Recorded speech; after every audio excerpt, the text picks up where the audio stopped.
Bonjour, je m'appelle Émilie Auger, je suis consultante indépendante en stratégie de médias sociaux et également community manager. Les médias sociaux font partie intégrante de notre quotidien.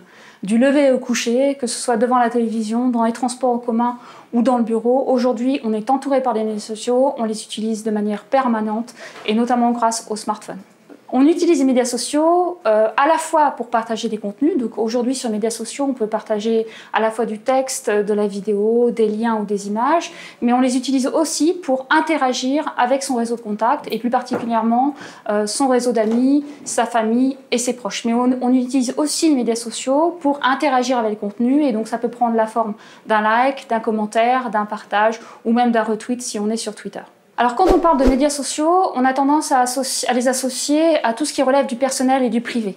Or aujourd'hui, force est de constater qu'on peut aussi utiliser les médias sociaux dans un cadre professionnel. Et beaucoup d'entreprises, au cours de ces dernières années, ont décidé de se lancer et de créer des espaces. Elles sont de plus en plus nombreuses à avoir compris qu'il y avait une véritable opportunité à se lancer et à créer des comptes sur les médias sociaux. Parmi les médias sociaux, vous trouvez notamment tous les sites qui vont vous permettre de partager du contenu. Vous pouvez partager des vidéos sur YouTube, sur Dailymotion ou encore sur Vimeo. Vous avez également un outil qui s'appelle Vine qui vous permet de partager des vidéos de quelques secondes uniquement. C'est des outils vraiment intéressants, notamment quand on a envie de partager un tutoriel, qu'on veut faire une démo produit. Donc la vidéo peut être utilisée dans ce sens-là. Vous avez également tous les outils qui vont vous permettre de partager des photos. Vous avez Flickr, vous avez également Instagram, et là on va pouvoir notamment travailler autour de la marque. Si vous êtes une entreprise et que vous faites des conférences, ça peut être intéressant de prendre des photos et de partager les photos de l'événement, l'équipe qui est sur le stand, les clients qui viennent vous voir sur le stand. Donc c'est une façon de donner de la visibilité à votre activité sur ces outils-là. Vous avez également toute une série de plateformes qui vous permettent de partager des présentations ou des documents. La plus connue d'entre elles est SlideShare, donc vous pouvez y partager les slides d'une présentation par exemple, mais on peut aussi imaginer utiliser SlideShare pour partager des communiqués de presse. Bref, on peut aujourd'hui sur les médias sociaux partager tout type de contenu, de la vidéo à l'image, mais on a aussi des podcasts, bref, c'est assez large. On a également des réseaux sociaux. Donc dans les réseaux sociaux, on peut distinguer deux grandes catégories. Vous avez d'un côté les réseaux sociaux professionnels, donc on pense en particulier à LinkedIn ou à Viadeo. Donc ce sont des sites qui vont vous permettre d'une part de vous présenter à titre personnel, quel est votre parcours, quelles sont vos compétences, quelle est votre expertise, mais c'est aussi via ce profil la possibilité de gérer un réseau de contacts, mais vous avez aussi la possibilité de vous rendre visible en publiant des articles et des contenus dans les groupes de discussion. Bref, c'est assez large en termes de fonctionnalités. À côté de ça, sur des réseaux sociaux professionnels, vous pouvez aussi créer des pages entreprises qui donnera une visibilité sur les activités de votre structure. Réseaux sociaux professionnels d'une part, et aussi réseaux sociaux grand public. Donc là, on pense en particulier à Facebook, qui compte aujourd'hui plus d'1,5 milliard d'utilisateurs actifs par mois, ce qui est énorme. C'est un site sur lequel on va plutôt essayer de garder le contact et interagir avec ses amis, avec sa famille, mais on peut l'utiliser aussi dans un cadre professionnel, notamment en créant une page Facebook sur laquelle vous allez pouvoir publier des actualités sur votre activité, sur vos structures, sur l'ambiance qui peut régner dans votre entreprise, sur les nouveaux produits, sur les démos, enfin voilà, c'est assez large en termes d'utilisation. Lorsqu'on décide de se lancer sur les médias sociaux, il y a deux choses très importantes à prendre en considération. La première chose, c'est de prendre en considération les objectifs. Dans quel but vous décidez de vous lancer sur les médias sociaux? Est-ce que c'est pour générer du trafic sur votre site internet? Est-ce que c'est pour trouver de nouveaux clients? Est-ce que c'est pour améliorer votre image, augmenter votre notoriété, faire plus de ventes? Bref, les objectifs sont divers et variés.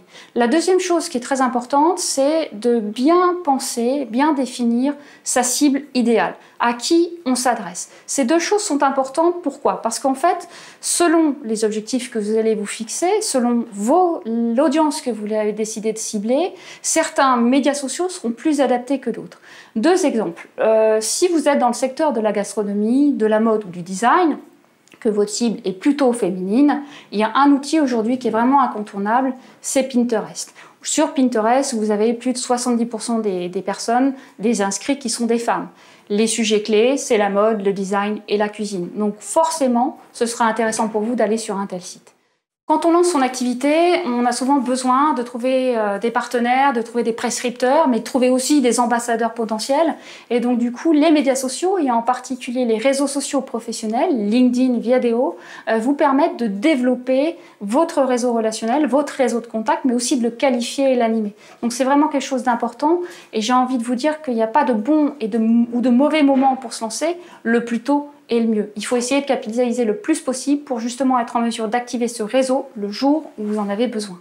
Ce qui est intéressant dans les médias sociaux, c'est qu'aujourd'hui, ils sont indexés par la plupart des moteurs de recherche, et notamment Google. Donc, indexation par les moteurs de recherche, ça veut dire visibilité et aussi la possibilité d'être trouvé. Donc, c'est une vraie force. Aujourd'hui, vous publiez un tweet, il est quasiment visible dans Google dans les quelques minutes qui suivent. Le dernier point qui est intéressant avec les médias sociaux, c'est qu'ils sont quasiment tous gratuits. Vous avez une offre gratuite, vous avez aussi une offre premium, mais en tout cas, pour quelques euros ou quelques dizaines d'euros à l'année, vous avez la possibilité de développer une communauté, de vous rendre visible, et tout cela gratuitement. Et c'est sûr que c'est très intéressant, surtout quand on sait qu'aujourd'hui, pour faire de la publicité sur le net, ça peut revenir très très cher assez vite.